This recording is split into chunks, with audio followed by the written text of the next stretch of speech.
Private Limited. So today, what we are going to do is we have requested for case study presentations across the country, and we have got a lot of good response. And we shortlisted some of them, and they are going to be presenting today. We have 5 presenters who will be presenting today. And then we will be doing this every month. And then annually, there are going to be more presentations, and we have grand prizes for people who win.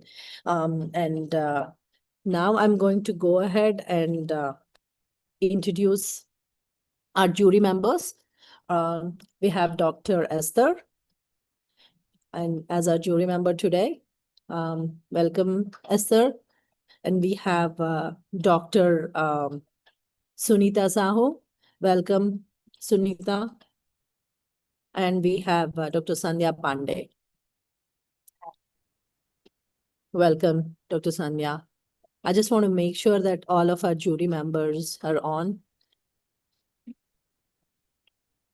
Good evening, everyone. Thank you. Thank you for the introduction. Sure. Thank you so much for joining us today. All right. So I do see Dr. Sunita, I see Esther, and I see Dr. Sandhya as well. Perfect. So I'm going to go ahead and introduce our esteemed jury members today. I'm going to start with our good friend, Esther. It's always a pleasure to introduce you in all Nutri Health Foundation webinars, Esther. It's my pleasure to have you as a jury member today for this Pulse NutriQuest contest. Can you hear us? Esther, are you on? Yeah. Yes, I can hear you. Thank you. You're welcome. Just want to make sure that you are on. Okay. Yes, So, yes. Dr. Esther is head of the Department of Clinical Nutrition in HCG Hospitals, Bangalore. She has over 20 years of experience in clinical nutrition, especially in oncology, gastroenterology, and critical care. Currently, Dr. Esther is leading the head of clinical nutrition at HCG Hospital, Bangalore, and she also leads a team of dietitians and oversees nutrition care protocols for cancer patients. She actively conducts workshops and awareness programs in oncology nutrition and is an executive member of ISPEN. Coming to the academic credentials of Dr. Esther, Dr. Esther has a PhD in clinical nutrition.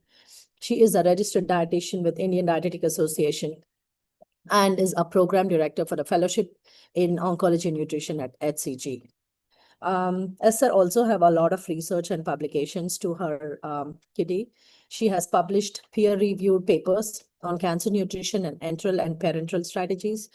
She also has experience in conducting research on chemotherapy-related fatigue and high-protein diets in breast cancer, and has presented research at many national and international conferences. It's an honor to always have you as our guest, and today as our jury member, Esther. Welcome. And what we are going to do. Thank you. Yeah, we are going to make our jury members, have access to the grading sheet. And once we have your input, we will be looking into those grading sheets. Esther, I hope you have access to everything that you need. Yes. Perfect. Thank you so much. All right. Moving on to Dr. Sunita Sahu. Welcome, Dr. Sunita. Thank you for being with us today. Dr. Sunita has a MSc in Dietetics and Food Science Management. She also has a PG diploma in Dietetics and Clinical Nutrition and is a Chief Clinical Dietitian at Apollo Hospital, Bhubaneswar. Dr. Sunita is recognized among top 10 dietitians of India by Drug Research In. That's a very good thing to be recognized as. Congratulations, Dr. Sunita, for that. She is a co-editor for My Food, My Health, Apollo Dietetics Group edition, and she's also co-author for Apollo Clinical Nutrition Handbook, and she actively contributes to national and international research in ICU, renal care, cancer, geriatric nutrition, and many other subjects. She has been a speaker and educator in India for dietitians, doctors, and nurses as well. And coming to the leadership and affiliations of Dr. Sunita, she is a NCE member of IAPN India and a convener of IDA Odisha chapter and a Net Pro fan, and is also a life member of AIRRO IRS and ASNFS. Wow, you're very active, Dr. Sunita. That's a lot of roles to play. She has a certification in sports nutrition. She is a FSS AI certified internal auditor. A quality excellence award has been also received by Dr. Sunita by IAPN India in 2020 and 2022. She is a visiting dietitian to the Honorable Governor of Orissa. Wow. So you can see that Dr. Sunita is extremely busy dietitian, and thank you so much for being with us and taking your time out for us today. Moving on to, do you have access to everything that you need, Dr. Sunita?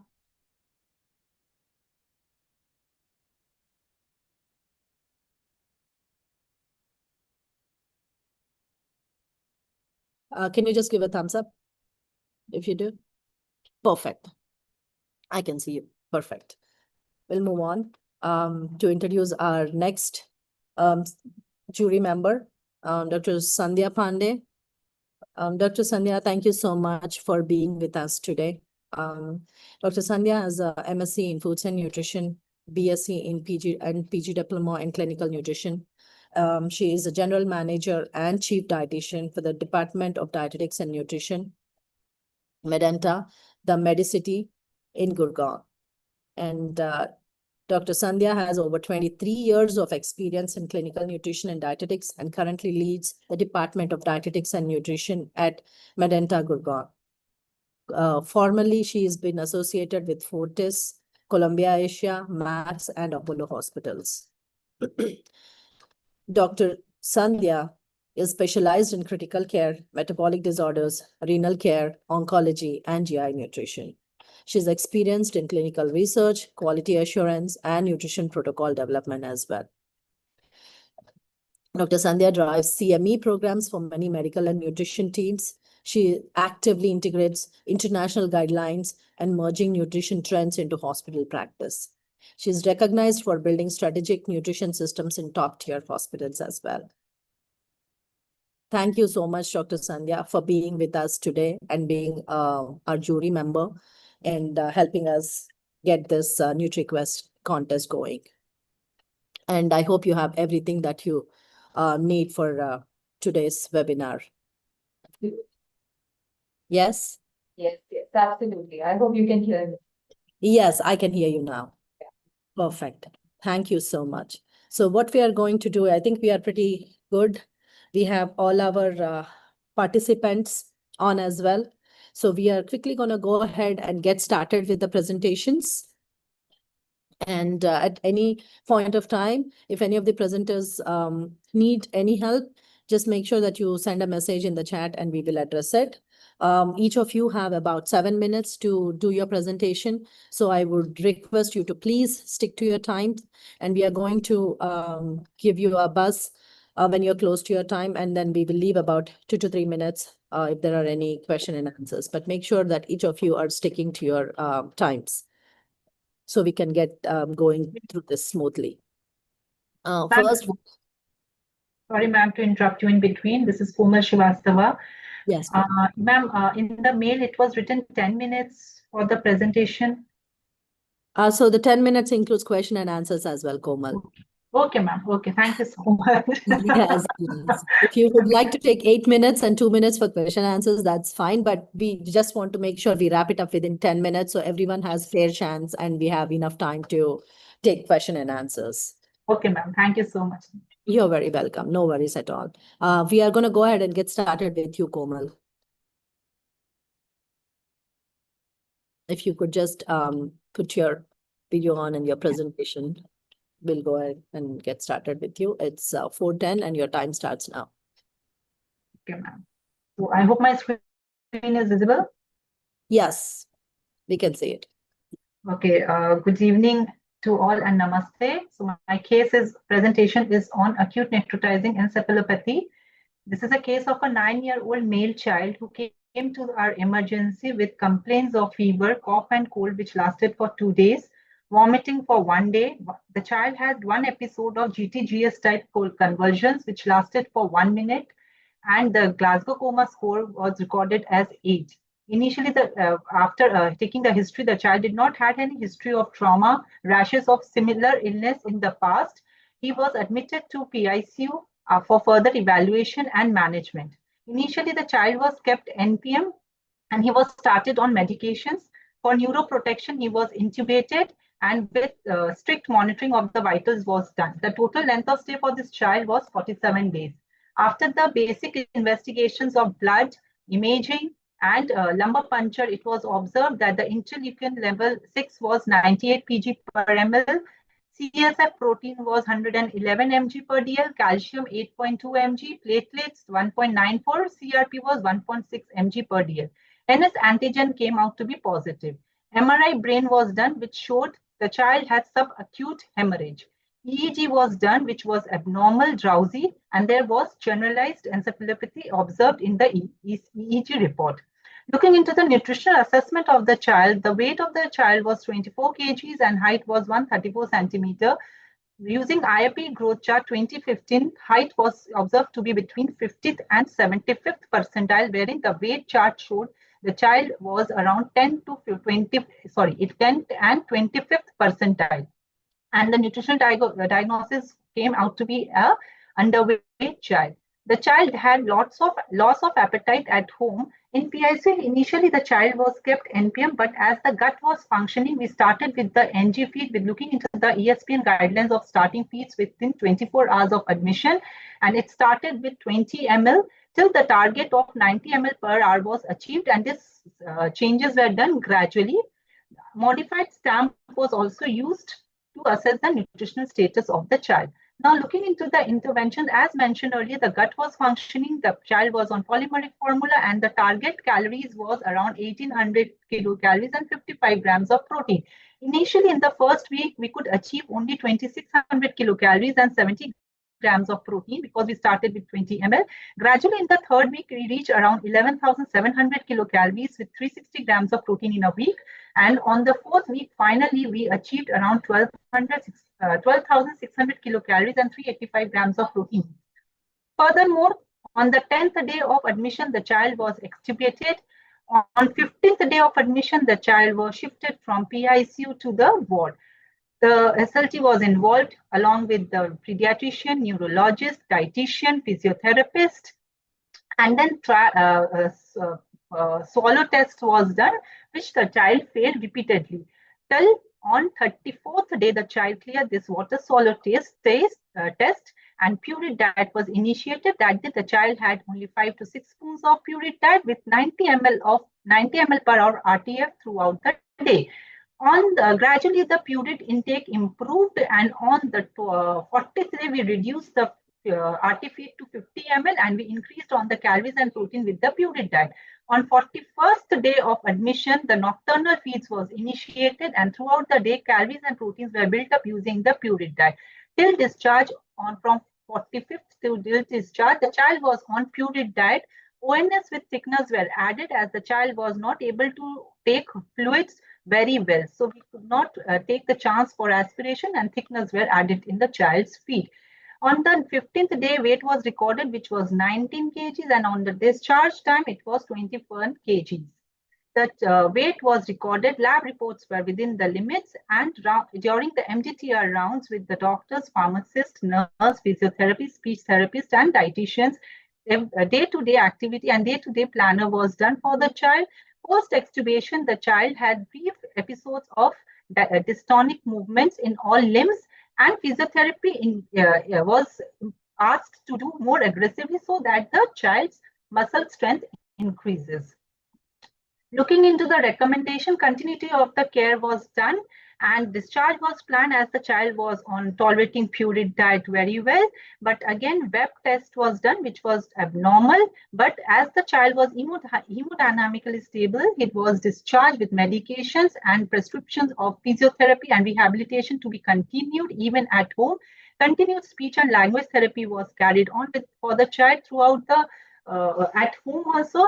Diet chart was prepared and no oral fluids was initially given at the time of discharge. Pureed diet with ONS and thickeners were added in the diet. Post discharge, the child after 1 month with continuous rehabilitation of physiotherapy, speech and language therapy, and diet, the child could tolerate solid food, that is the soft diet, and thickeners were stopped. The child was tolerating oral fluids pretty well.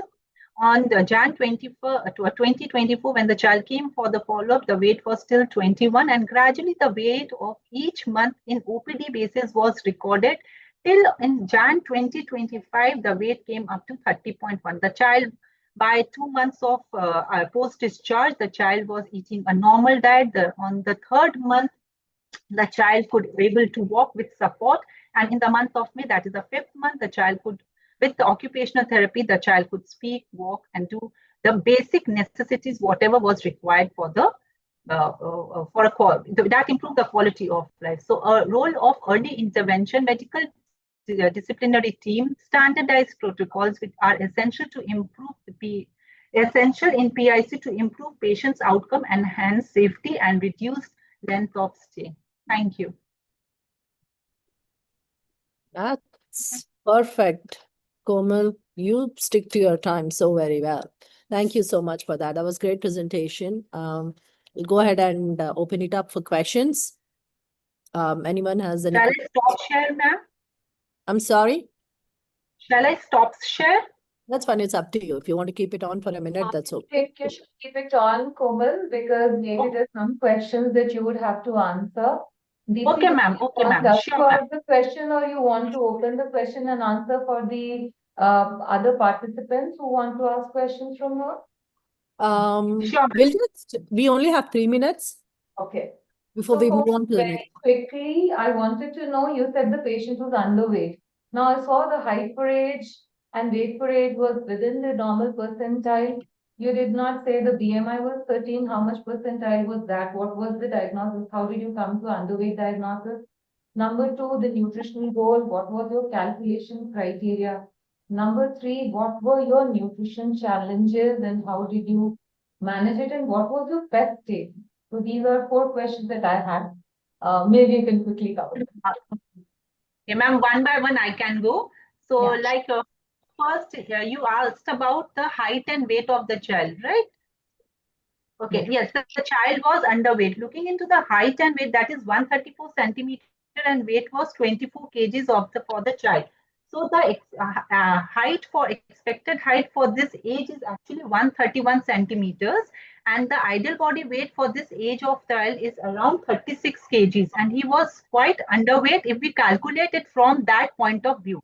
Now coming to the weight chart, if you look into the height, the child is basically taller compared to the age, that is 9 years, when we plot the chart. But when we come into the weight chart, though it is healthy, but compared to the age, if we calculate with the formula, the weight should come around 36 kg. But again, it came around to 24 kgs only for the child.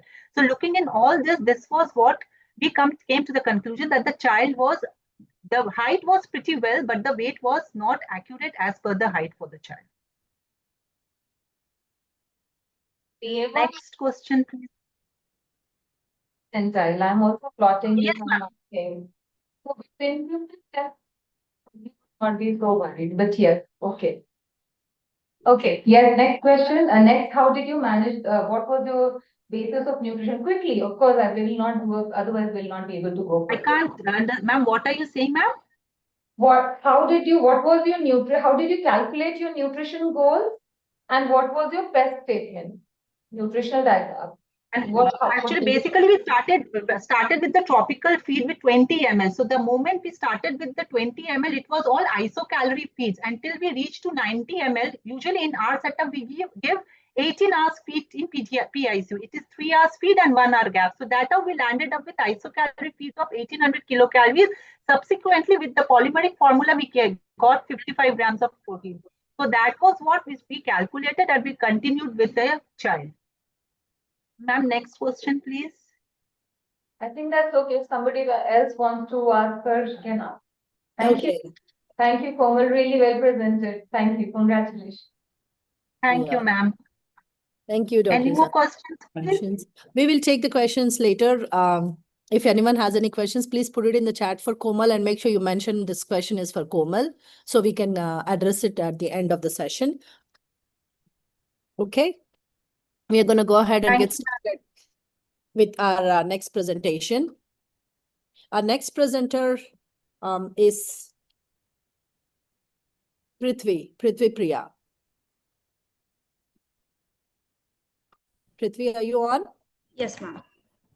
Okay. If you could just put your video on and share your screen, please.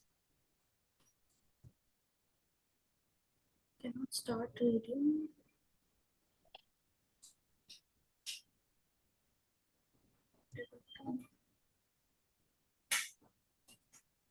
Are you able to share the screen? I'm able to share the screen, but video is not able to. I'm not able to on.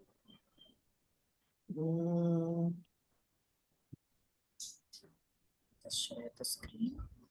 Close the screen share and open it up again, please.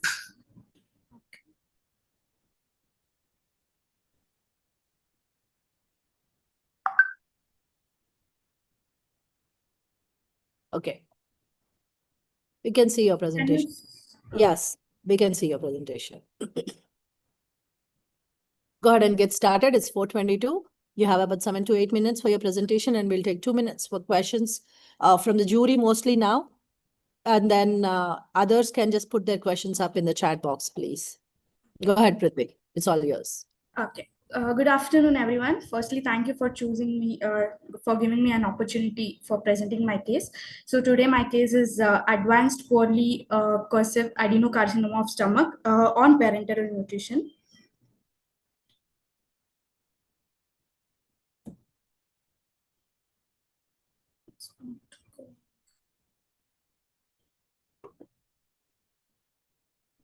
Second.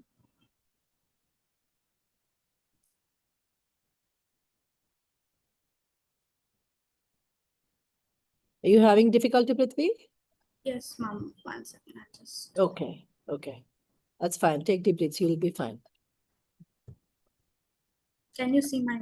Yes, we can see it.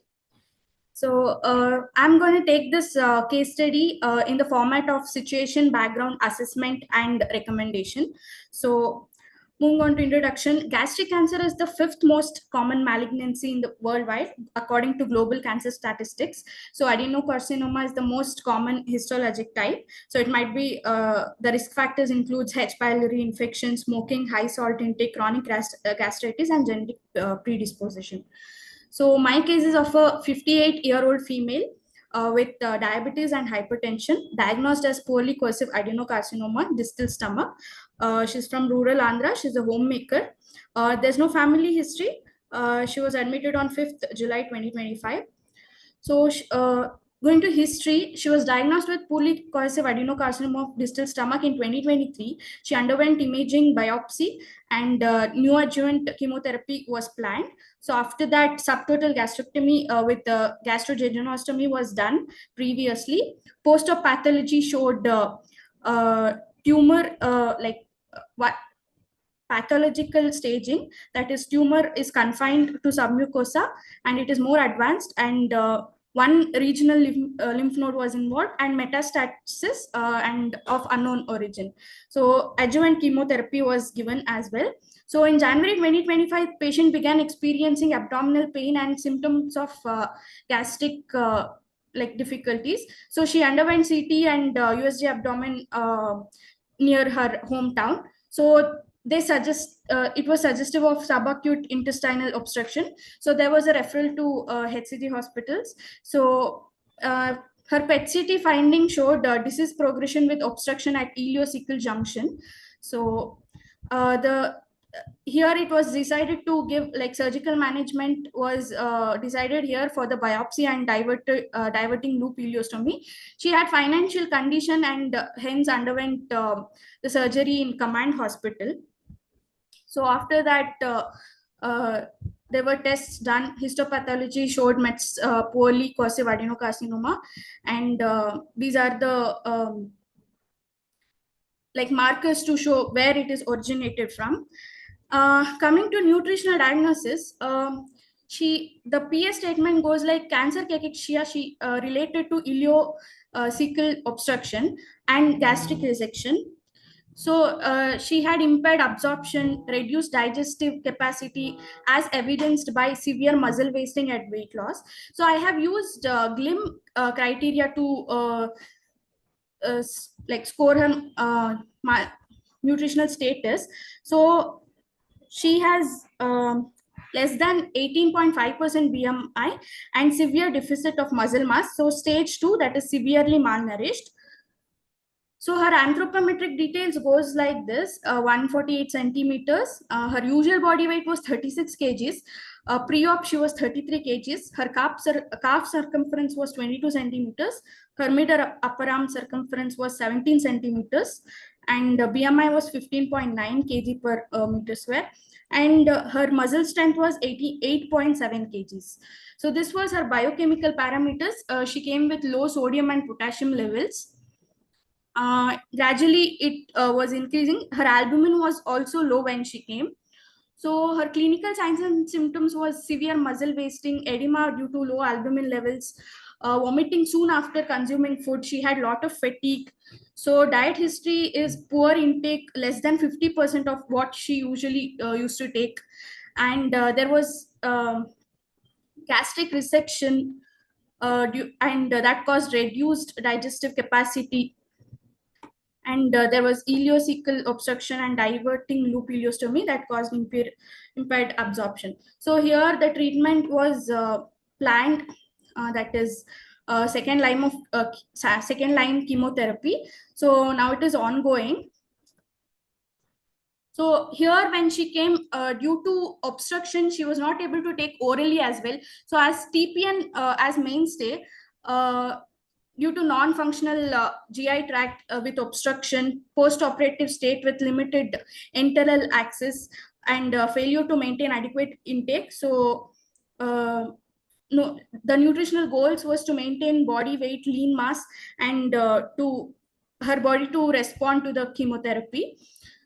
So we started with total parenteral nutrition on the third cycle of chemotherapy when she came with the complaints of vomiting immediately after consuming food. So we started with the amino acid infusion on the second of admission, giving her 20 grams of branch chain amino acids. And then gradually on the third day, we started with total parenteral nutrition of 1206 ml, giving 800 kilocalories and 38 grams of protein with amino acid infusion. The trace elements and multivitamins were added as well. On the fourth day, she had a central line. So we started with central line TPN. That is 986 ml, giving 1100 calories and 500 gram protein. She was also taking orally like clear liquids and like very small amount of liquids, which gave around like 1400 kilocalories on day 3 and 65 grams of protein. And on day 4, 1600 kilocalories and 70 gram of protein. So post intervention, that is on the 5th day, her weight was 36, like usual body weight was 36, and current body weight on 5th day was 31. Calf circumference was reduced due to like a low oral intake and also like low protein. And but her albumin was increased to like 0.2 grams per deciliter. So clinical signs and symptoms after the intervention was reduced edema. She had controlled nausea and vomiting. She was alert than before. Intake was increased. She started taking liquids and there was no food allergies. So my monitoring focus on TPN was to control glucose levels, liver enzymes, and triglycerides. So liver enzymes were all good, like LFT was all normal. So there was no signs of refeeding syndrome and catheter related infections. So gradually we started with liquid diet and gradually progressed to blenderized semi-solids. Now she's on like nutritional supplements as well. So use of small, frequent, high protein meals, post obstruction relief. So management of symptoms was also done, like nausea and vomiting. Prithvi, we are at time, so I would like Yes, you ma'am. to Yes, ma'am. get us. So TPN used perioperatively or post-operatively can help reduce the morbidity and mortality of these patients. So a randomized controlled trial involving 80 post-surgical gastric cancer patients found that those who received parenteral nutrition showed significantly improvement in nutritional markers, and also they were psychologically well-being, and their immune functions increased, like immune function was enhanced than compared to the control groups. I've given the reference in the end. So I'll be concluding this case that this case highlights the complexity of managing advanced poorly coercive carcinoma of stomach, a subtype known for its aggressive behavior and early mets, poor prognosis. Despite undergoing some like comprehensive treatment approach, the patient still developed progression of disease. So nutritional emerged as a critical component of care, especially given when she had obstruction, ileostomy, and chemotherapy related side effects. So TPN was essential to maintain caloric and protein requirement, to prevent severe malnutrition, support immune function, and enhance chemotherapy tolerance as well. So it can provide meaningful disease control and improve symptom burden when supported by adequate nutritional support. So in conclusion, a multidisciplinary approach integrating oncological treatment with tailored nutritional support is vital in these gastric cancer. So optimal nutritional status not only improves patient quality of life, but also enhances the effectiveness of the treatment. So these are the references. Thank you. Thank you so much, Prithvi, for your wonderful presentation. If the jury has any questions, we are going to just take one question and we will move on to the next presenter. Dr. Sandhya, do you have a question? Yeah, I was wondering if the other jury members wanted to ask the question. Otherwise, I have one question. What was the nutritional target for this patient? Because certainly the patient was severely malnourished already. Yes. And I cannot not ask about sarcopenia as to what special things that you monitored and tried to look at when you were managing sarcopenia for this, because this is cancer-related cachexia, a very difficult case. And very well presented, by the way. Congratulations. I was very happy with the whole thing that was done. So yeah, what was the nutritional target? So yeah, my nutritional targets were to maintain her muscle mass and like improve her biochemical parameters like albumin, potassium, and sodium levels. So I started with TPN to like manage that. Even amino acid infusions were going on, like to manage those like low albumin levels. And gradually starting with oral nutrition, oral liquid diets as she tolerated, and gradually the calories were increased. That is like 40 kilocalories per kg body weight, like that. So around 900 kilocalories were like gradually increased. Sure. Thank you. Now the current body weight is also like increased, ma'am. Now she's on 7th day. She's still in the hospital. She's maintaining her body weight, as well as she's like nutritionally, like orally also she's increased with like she's progressed with blenderized semi-solids and all. Okay. Very well presented, Prithvi.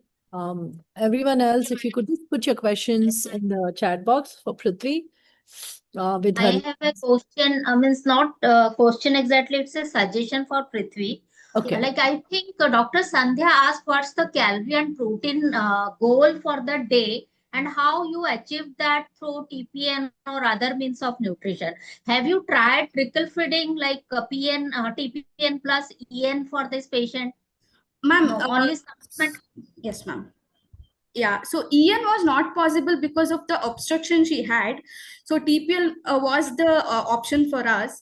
So That's gradually, for that patient. yeah, as shown in this slide. So No, gradually, I'm asking about per day calorie and protein goal. yes, ma'am. So, sorry, ma'am, I didn't get what you told. You're breaking up, Sunita. I'm breaking up. Okay. Am I audible clearly now? Yeah. Go ahead. Yeah. My question is, what's the per day calorie and protein requirement for this patient you have set? So per day calorie was like 30 kilocalories per kg body weight and 1.2 to 1.3 grams protein. What weight did you take? Current body weight, ideal body weight. Okay. Any And patient is really malnourished. And guidelines you have decided that. Like gradually it increased, ma'am, to 35 kilocalories per kg body weight. Like current considering current body weight. Okay. One last. Yeah, that's okay. Last question, Prithvi. As per which guideline you have set that goal? Which guidelines? Sorry, ma'am. Yeah. Any guideline did you follow Yes, for ma'am. this patient? Yes, ma'am. I go through like SPEN guidelines, ma'am. Okay. Okay. Thank you, Prithvi. Thank you, ma'am. All right. Thanks, Prithvi. Thank you, ma'am. Wonderful presentation. And we're going to move to our next participant now. Our next participant and the presenter is Ms. Meghna Rajpurohit. Meghna, are you on?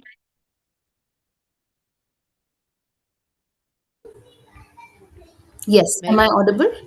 Yes, you're audible. You can go ahead and get started and share your screen. It's Yes. 4:37. You have about 7 to 8 minutes. I will let you know when it is 7 minutes. So please manage your time effectively. Perfect. Is my screen visible? Yes, Meghna. Go ahead. Okay. So today I will be presenting about cancer of the tongue. That's the case that I will be presenting. The presentation format is going to be SBAR, situation, background, assessment, and recommendation. That will be the flow of the presentation. Before that, we start off with a little bit about the case. So, tongue cancer is one of the most common sites of head and neck malignancy, specifically. The most common causes being smoking, drinking alcohol, and more currently, researchers have also shown HPV virus infection also being a major risk factor for development of tongue cancer. Most of the time, surgery is recommended along with radiation and chemotherapy. And classically, head and neck cancers are uh, more common in older males with a history of smoking or drinking. However, recent studies also suggest an alarming increase in the incidence of head and neck cancers, especially oral cancers and tongue cases, even in women and younger patients. And our case could be categorized under this category. So, our case is a 68-year-old female. The diagnosis was carcinoma of the right lateral border of tongue, locally advanced. She did not have any habits. Her chief complaint was swelling of the right side of the neck and whitish patch over the right side of the tongue. Coming to the background, there were no comorbidities, hypertension, diabetes. There was hypothyroidism on medication for 3 years. Family history was there. This could possibly be the genetic factor for her, this thing, because she did not have any habits. Father had lung cancer. And she had a past history of surgery, which is right ear mastoid surgery was done for chronic CSOM in 1985. That was when she was 28 years old. So we starting from August, when the diagnosis before the diagnosis was done, she noticed a swelling over the right submandibular region, and it was gradually insidious in onset and gradually progressive, and there was no pain on swallowing. She did not have any swallowing issues initially, and the FNAC was suggestive of lymphadenitis. In October, because the swelling did not subside, she went to a dentist and was advised MRI and biopsy. So these were the findings of MRI. So there was a homogeneously enhancing soft tissue lesion on the right side of the tongue, and after which the patient, and there was also involvement of cervical lymph nodes, and patient presented to HCG for further management. In the same month, again, PET-CT was done at HCG, and these were the results. From November to January, patient received 9 cycles of neoadjuvant chemotherapy along with second weekly low dose immunotherapy. Post which in February, a repeat PET-CT was done, which is usually the protocol, and there was regression seen. As we can see in the values, there was a regression in the tumor, which was suggestive of a partial response, and post discussion, the patient was advised to undergo surgery. The surgery that was planned was white local excision plus right partial glossectomy, plus or minus marginal mandibulectomy, segmental mandibulectomy, right neck dissection, and free flap reconstruction. So the assessments that we did, we started off with screening. Screening was done using the tool SGA. The patient fell under the SGA score B. There was also involvement of sarcopenia as a contributing factor owing to age as well as the nature of the disease itself. Before I go ahead, I would like to talk about prehabilitation. So this was one of the cases where we got a chance to prehabilitate the patient. Usually in head and neck cancers, it is studies have shown that prehabilitation, especially with an interdisciplinary approach, has shown to have better surgery outcomes. So the nutritional assessment that we did, so this is prehabilitatively the assessment that was done. We not being at the end of the chemotherapy, which was somewhere in Jan, and V1 being the day of surgery. So although there was only a mild change in the weight, we could build her up, her muscle mass we were able to build up. So these measurements were taken, anthropometric measurements were taken using body stat. And these were the values. So major changes we can see in the hand grip. We were able to build her lean mass, waist circumference, hip circumference. So that was the prehabilitation that was done for the patient. Biochemical parameters, we did not have to worry much about. The only thing was albumin, which had come down, which was probably owing to the lung infection that she had post her NACT. Clinical assessment, sarcopenia was present. Apart from that, there was no edema or ascites, hair, nails, teeth, everything appeared to be normal. Dietary assessment, intake was suboptimal because she was having chemotherapy previously, and because of the side effects, the intake was suboptimal, and also because of the nature of the disease itself, because it was an oral cancer. Patient was tolerating semi-solid food, she did not have any allergies, and she was a vegetarian. The assessment, now we move on to intervention. So these were the calories and proteins that was planned for her, and carbs. So by thumb rule and also using the guidelines, we used her ideal body weight 35 kilocalories, so approximately 1,800. Also, I forgot to mention her usual body weight was somewhere around 50 kgs itself. So we stick to the usual body weight. So 1,800 kilocalories, 65 grams of protein was calculated, 2.5 to 3 liters of water, and around 50 grams or 25% coming from fat. And we were able to meet these calories. On day one, we started with enteral feeds for her. We were able to meet around 60% of the target. POD3, again, kitchen feeds along with oral nutrition supplement. So nutritional supplement was started on day one. We continued and increased on day 3. So we were able to meet 80% of the target. On day 7, she was still on RT feeds, and we were able to meet almost 100% of the target. And 1 month follow-up was done post the removal of RT tubes, where she was tolerating liquids and semi-solids along with nutritional supplements still being continued. We were still able to meet almost 100% of the target, except for a few days where she had swallowing issues. Post-op assessment again was done. So this patient was planned for radiation. So post-operatively, there was weight loss seen. There was a lot of parameters that had come down, which we usually do see in head and neck cancer patients, but we wanted to build her back up for radiation because we didn't want her to lose further weight. So that was our next step. So post-operatively, again, we continued the nutrition intervention, high protein feeds, semi-solids, vegetarian as much as possible. And these were the changes that we were able to make. So the weight we were able to improve significantly. Waist circumference, hip circumference, there were changes. Again, lean mass we were able to improve a little bit. Hand grip strength we were able to improve. So hand grip strength is an indicator of the muscle strength. So we were able to make significant improvements. Meghna, we are at 7 minutes, so you Okay. have 1 minute or Got it. I'll sum it up. Then patient went ahead to have radiation and immunotherapy, 30 fractions of radiation. Even through radiations, we measured the anthropometric measurements, and we were able to maintain it within a variation of plus or minus 1 unit. We also used glutamine supplementation for the patient because of mucositis. So there are a lot of references that say that glutamine really helps with the mucositis, and patient is currently doing well. A patient is currently undergoing immunotherapy and is improved weight, is 51 kgs, and hand grip strength has also improved. These were the recommendations given. As discussed, iron-rich foods, glutamine was given, oral glutamine supplementations, omega-3 to counter inflammation. ONS was continued even with semi-solid foods, and physiotherapy, along with physiotherapy to improve muscle mass. So summarizing, we were able to maintain the weight, in fact, improve it just before radiation. And currently she's going immunotherapy, so that's a good weight that she's maintaining. Same thing with her waist circumference and hip circumference. We were able to, although just post-surgery, most of the values have gone down, we were able to bring it back up owing to her prehabilitation, because we intervened before the surgery. I believe we were able to maintain most, especially lean mass. We were able to maintain a good graph for that. These are the references for whatever we discussed. Yeah. Thank you so much, Meghna. That was a wonderful presentation. I will take about a minute or two for any questions from jury, and others can put their questions up in the chat. Go ahead, Dr. Sanya. I am sorry, I seem to be asking. No, you have thoughtful questions. Please go ahead.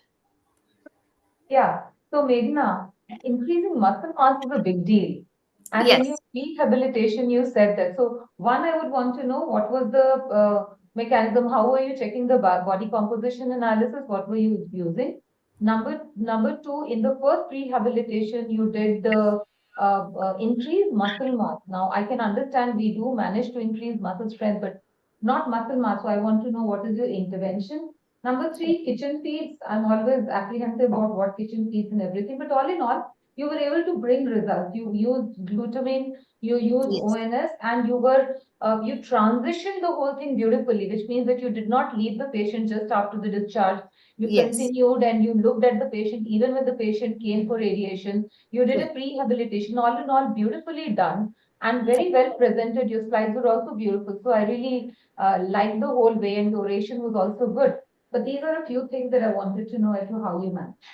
Okay, so the first thing, we used body stat for measuring the body composition. We use electrodes, and basically electrical resistance was used. Coming to the muscle mass, so with this case, because we were following her from the chemotherapy time itself, we had a good chunk of days, almost 15 to 20 days from the end of her radiation to beginning of the surgery. So we were able to improve her muscle mass, even if it was by 1 or 2%. We were able to do that. Muscle strength, yes, we were able to improve. So the main diet that she was on was high calorie, high protein, nutritional, along with ONS. Although she was a vegetarian, it was a bit of a challenge, but then we gave her some feeds every 2 hourly. Most of it was semi-solids. We gave her good sources of vegetarian protein, and also physiotherapy team was involved. So that helped with improving her muscle strength and muscle mass as well. And what ONS, because then we talk about sarcopenia and muscle mass, and that's the benefit Yes. of everybody. We also need to look at various other components. We've been talking about BCA, we are talking about HMBs, we are talking about vitamin D. Did you do anything out of the box that we normally do to help this patient better? We also So there was omega-3 fatty acids that we Yeah. concentrated on, branch chain amino acids that Which we... ONS, don't use the name of the ONS, but certainly, was it an onco specialized product, or which had more DHA, EPA, or it was a standard polymeric formula with high calorie, high protein? It was a high calorie protein supplement. It did have branch chain amino acids. It was a polymeric formula. But not an onco specialized formula. It um, Because these formulas do add those things, so that is why I thought. Yes. No, it wasn't an onco specialized formula, but it did have, it was fortified with omega-3 fatty acids, and it did have branch chain amino acids, but it wasn't specifically an onco specialist ONS. Great. Thank you. Thank you so much. Yeah. Thank you.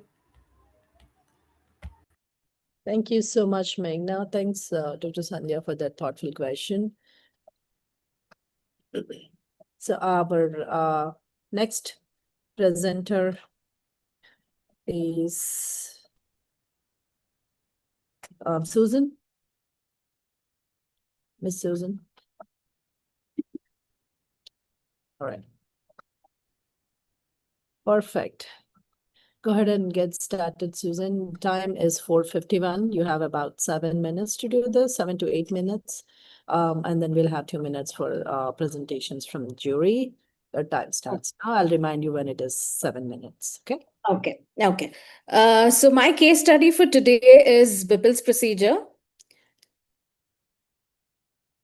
A bit of the patient details. Patient is age 61 years, female, with height of 162 and 64 kgs. Patient had mid CBD, common bile duct, that is cholangiocarcinoma, was posted for Whipple surgery, and SMA repair and stenting was done. Patient came with complaints. One second. Okay. Patient came with diffuse abdominal pain, pale colored stools, and there was no vomiting, diarrhea, or fever noticed. What exactly is cholangiocarcinoma? It's one of the most common or most rare diseases, that is bile duct cancer. It is the cancer of the bile ducts. A network of tubes called ducts connects the liver, gallbladder, and small intestine. This network begins where small ducts are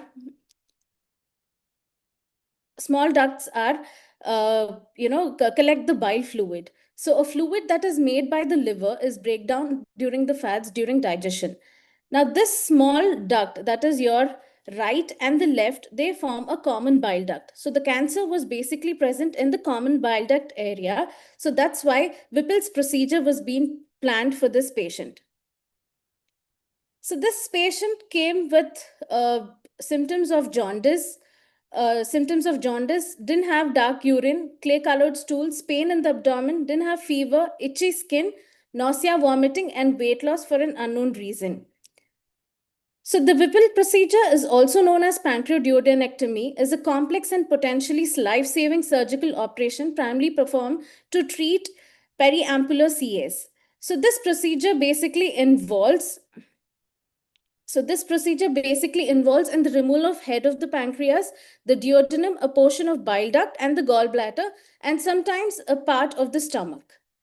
So this is what it is done. So here, in this case, anastomosis was done. So that when the head of the pancreas, the gallbladder, and the bile duct is removed, 3 anastomosis was done. One is pancreatogegenostomy, gastrojegenostomy was done, and hepatocogegenostomy.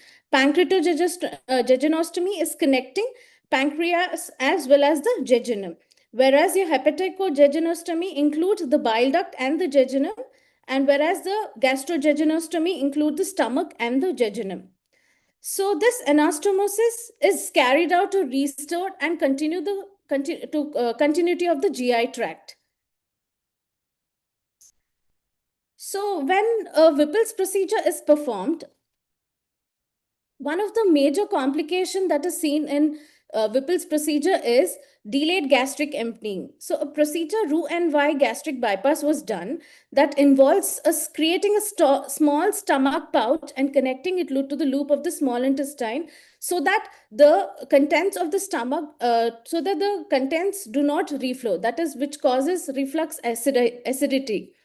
So this procedure mainly minimizes delayed gastric emptying, reduces risk of refluxes, improved digestion, and better nutrient absorption.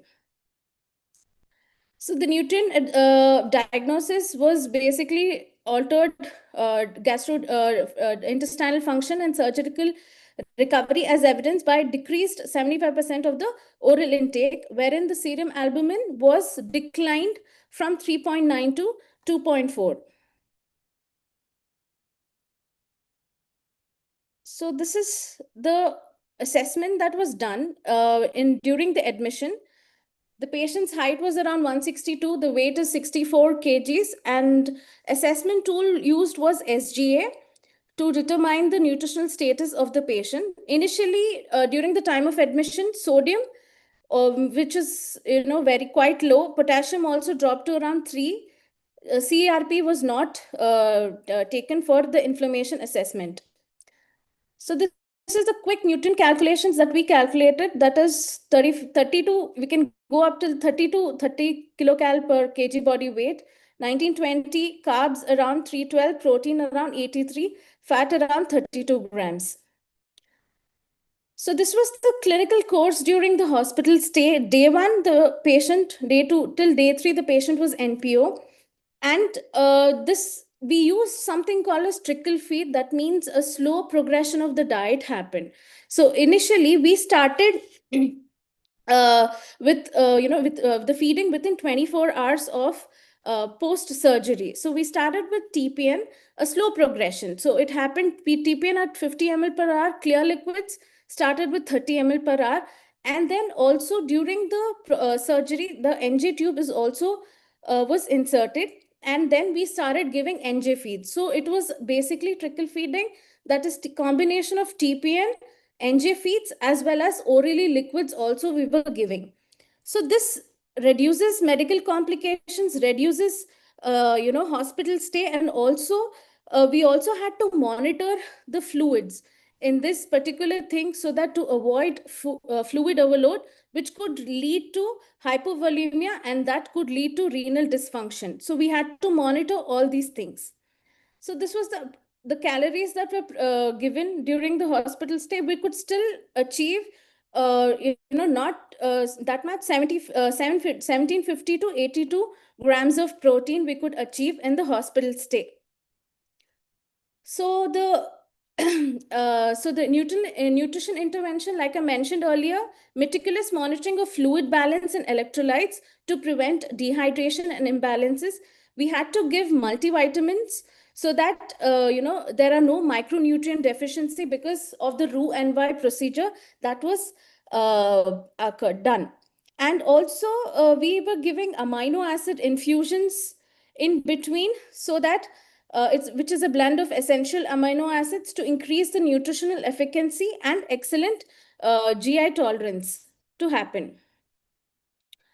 So during the hospital stay, the lab outcomes, the WBC drop, the albumin and bilirubin were slowly monitored, and we were giving corrections to regularly monitor the albumin intake.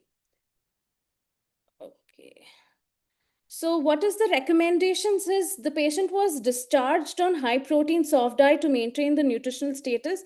Soluble fiber was given, MCT rich diet, vitamin and mineral supplementation, and also albumin electrolytes after a week of post the discharge. These were suggested to check.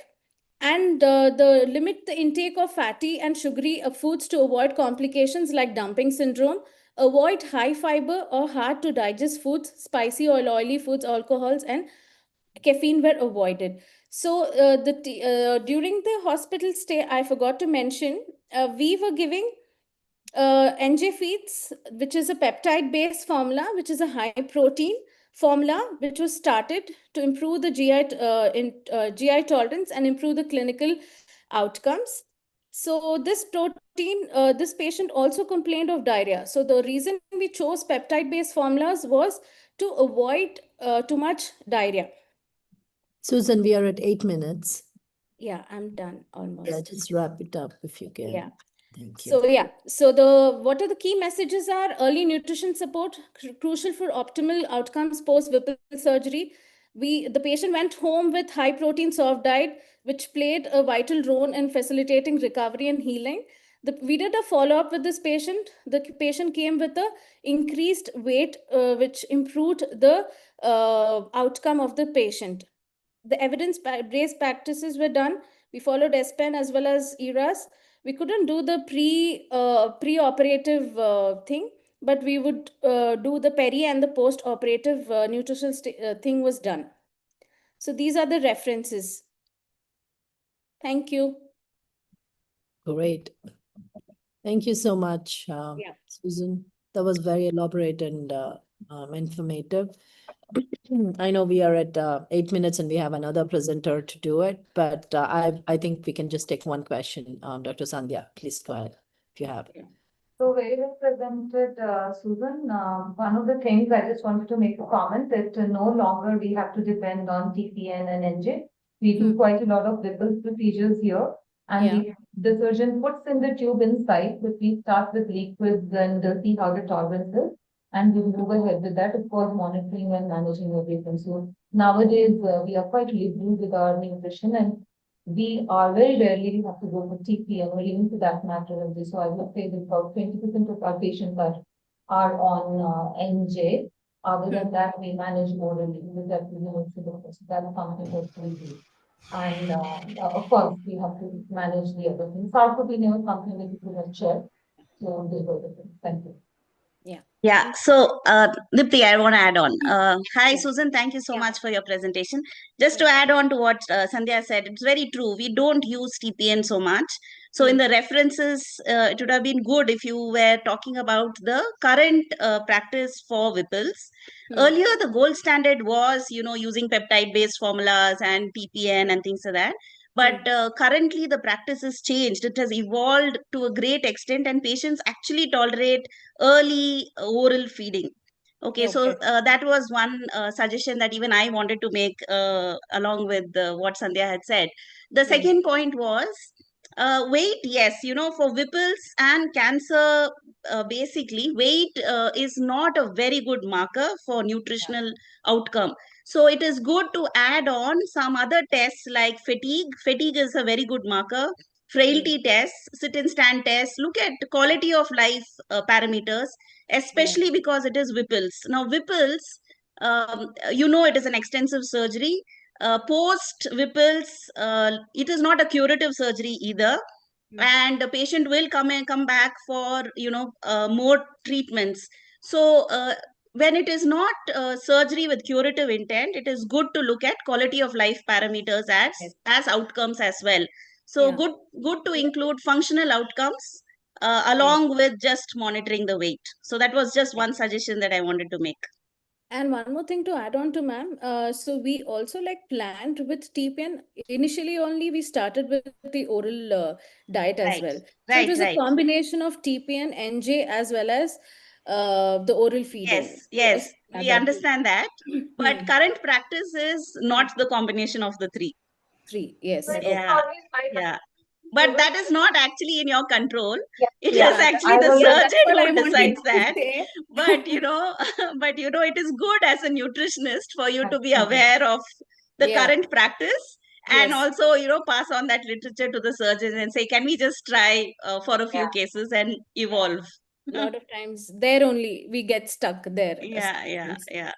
Okay, thank you, ma'am. Thanks, Susan. Yeah, great. Thank you so much, Susan. Thank you, jury members, for those thoughts. Now we have our last presenter, Colony. Ma'am, very good evening, ma'am. Audible, ma'am? Yes, you're audible. We can see your screen. You're good to go. You have about 7 to 8 minutes for your presentation. I would really recommend you to stick to that time. Yes, ma'am. Very good evening to one and all present here. This is Kaulini, Apollo Hospital, Tadiyapet, Senior Clinical Dietitian from Chennai. My case presentation on infected wounds, scalp with maggots. This is a very different case which I have seen in 2023. So that's what I would like to share to you all. Introduction of this case is cutaneous meiosis is a parasite skin infestation caused by a larva. The larva feed on the host, dead or living the tissue. The body substances in ingested food, open wound may become infestation fly larva. The most common fly are green or black, whatever it is. But this case infected by some larva, external fly into the scalp. This is a brief pathophysiology. The mostly within 24 hours, the resembling insect bite will swell into the boil like a lesion, ranging between anywhere 10 to 35 millimeter in diameter. Often there are very small pore, the center of the boil, which allow the larva to the breathe. Signs and symptom of this case is this condition: headache, seizure, vomiting, loss of appetite, severe itching, and buzzing noising. The larva may be visible in the wound and smelly discharge. The causes of this condition is three. The osteotridid, three are main family flies: caliprophyte and sarcophyte. Other causes is very poor hygiene practice, limited access to the healthcare. Diagnosis: the complete evaluation of medical history and through the physical examination. During the patient evaluation, emphasis may be on detail of any recent visit to the tropical and subtropical areas. Patient socioeconomic and hygiene status. The following tests are usually done: blood test, ultrasound, MRI scan in case of brain, face, orbit meiosis, and biopsy. Treatment of this case: the larva will be surgically removed by the medical professional. The wound is cleaned daily after the larva are removed. Proper hygiene of wound is very important.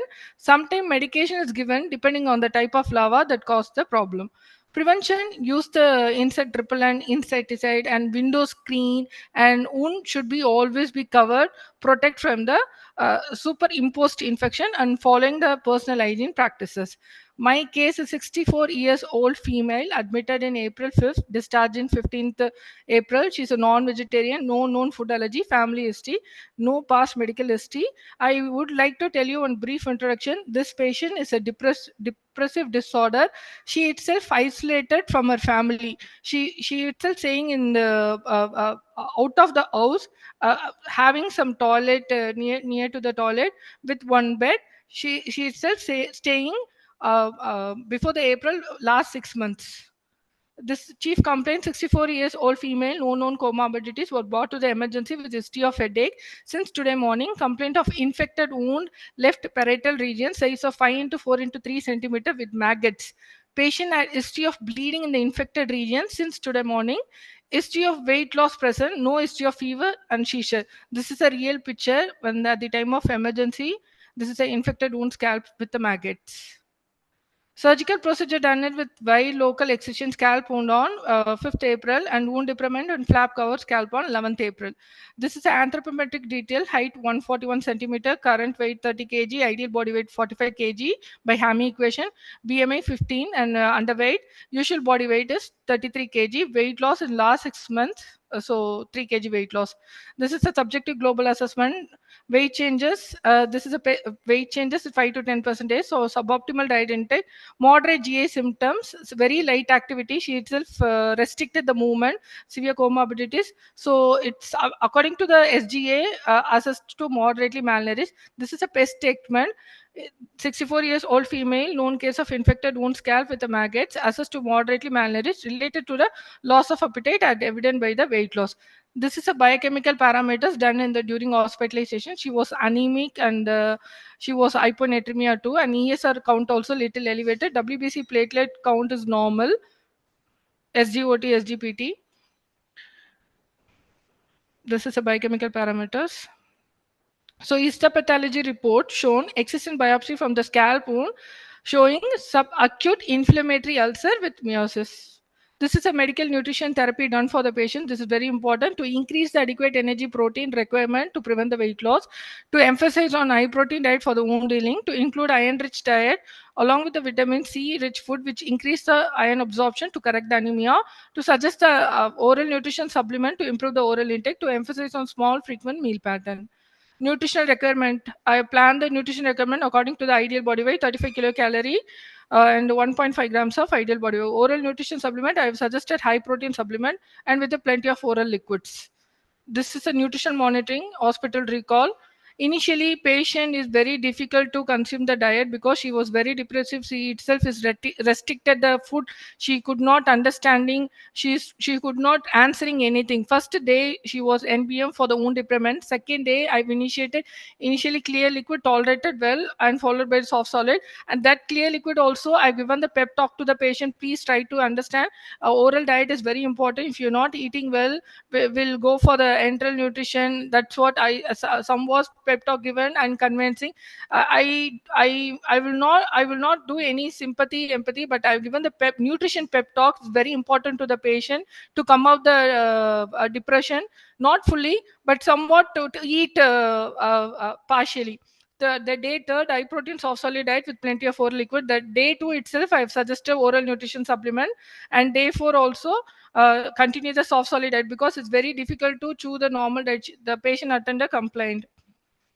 And this is day 5, day 6, day 7, and day 7 patient was NBM for the skin flap procedure, and day 5 she is telling mild pain in the surgical side. Patient intake was very reduced. Then day 6 I've initiated normal diet with some kind of not in chapati and all idli with the high protein supplement 2 times, increased as a 3 times a day. And day 8, day 9 soft solid diet with the ONS. Day 10 also soft solid diet. Somewhat she is increasing the quantity of the food. The intake was improving. And this is a percentage of energy met during the hospital stay. Energy on the day 6, 100% calorie met. On the day 7, patient was NBM surgical procedure due to the pain of the surgical site. The patient food intake was reduced. This is the protein percentage for the graphical data. So the case progression, a 64 years old female is a case of infected wound. On admission, patient was nutritionally assessed by moderately malnourished. On the day of admission, patient kept for the NBM. On the day 2, we given the soft solid diet along with the ONS. The affordable of the patient also is very concerned because they're not willing to accept the ONS. Then I briefly educated the patient detailedly about the importance of ONS. They said yes. Then they started drinking the ONS on the day 2 also. They refused to take hospital diet also. I mean, inform and emphasize hospital diet with the diet restriction. Whatever food you requesting, we will prepare here itself.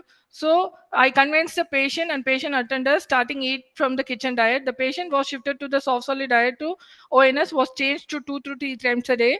And the day 6, 100% calorie and 100% protein were met. Patient was emphasized on high protein diet, soft solid diet, motivated to increase the oral diet. On the day 4, above the 90% calorie, 94% of protein were met. Since the patient was clinically improving, patient was discharged. This is a discharge advice I given to the patient. 1600 calorie, high protein, iron rich diet. Suggested oral nutrition supplement, 2 scoops in 150 ml of water 3 times a day. Diet chart has been given to the patient and patient attender also. Follow-up call done because this case I've been seen in 2023. Usually she come for the dressing, so or else I'll give a follow-up call. Now the weight is 33.5. She is talking to the family members little bit. She's eating itself. She's mingling with the family member. So patient was physically and mentally improving, and oral intake was also improved.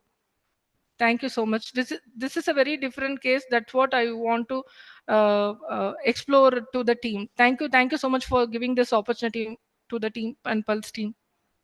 Thank you so much, Colony. You were perfect on time, and that's a very, very interesting case study presentation. And I already see our enthusiastic jury members waiting with some feedback. Go ahead, Esther. Colin, it is a very nice case. Thank you so much, ma'am. Yeah, I mean, very different, very unique, something that we don't routinely see.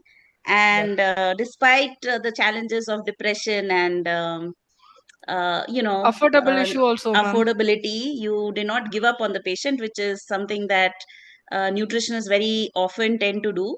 That, oh, the patient is not affordable, so I'm not going to bother too much, or the patient is depressed, so I'm not going to bother too much, which you did not give up on. So that was a very good thing. The only lacuna I felt was in the PES statement. Maybe the PES statement could have been elaborated a little more. But otherwise, overall, you have done a great job, including the pep talk. And sometimes I think it is important to realize that as nutritionists, we do have a role to play in motivational interviewing. and CBT, cognitive behavioral therapy, because it is related to food, and it is something that it's not easy to change someone's habits unless we engage with them in some kind of uh, behavioral therapy and counseling. So it's not like we end up becoming counselors, but I think the pep talk that you kept giving did help. Yes, ma'am. So, True, so ma'am. congratulations to you. Thank you so much, ma'am. Those were Thank you my so much. comments. Yeah. Yes, ma'am.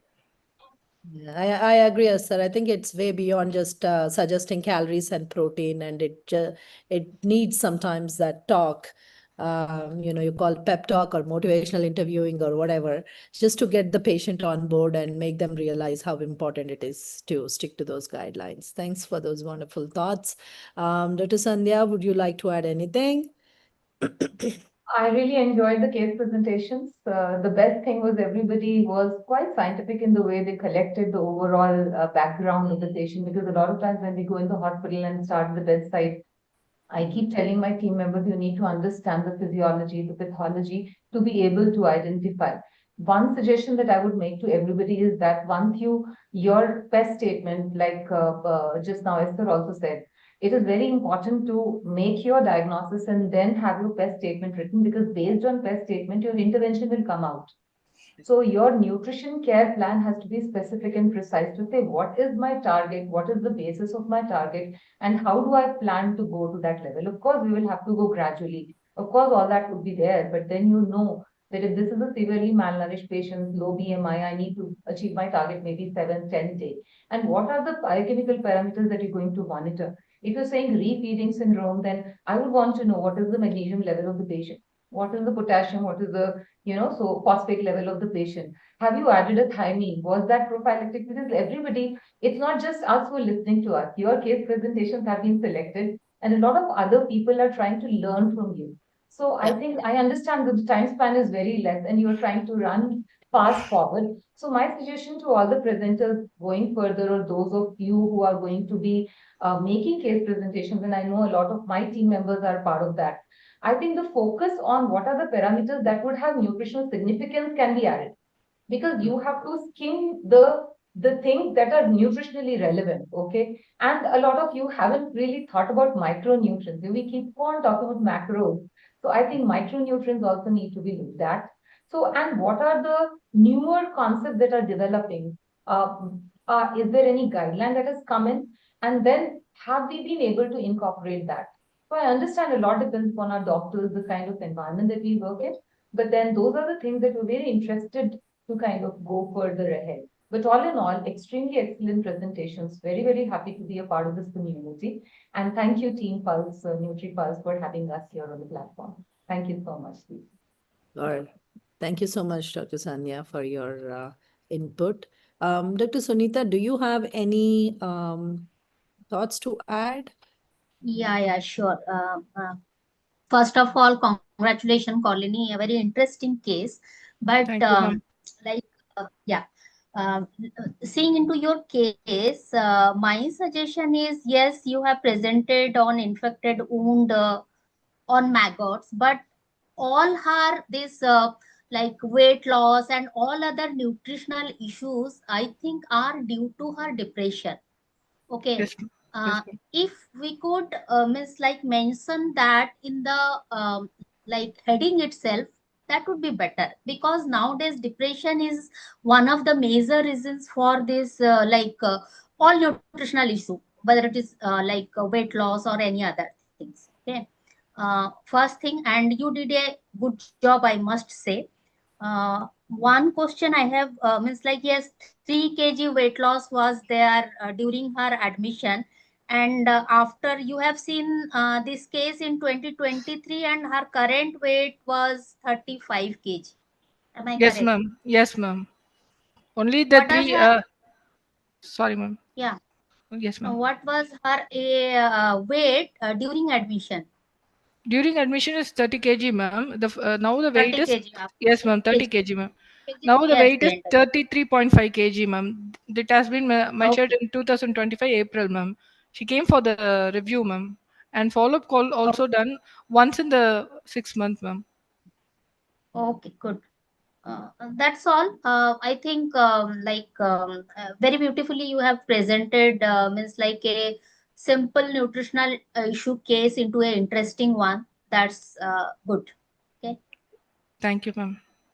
Thank you. Thank you. All right. I think that is end of our presentations for today. If anyone else who are in the audience have any questions, please put up in the chat. We will see if we can address it. I think there was a question for Komal and she already addressed it. That's good.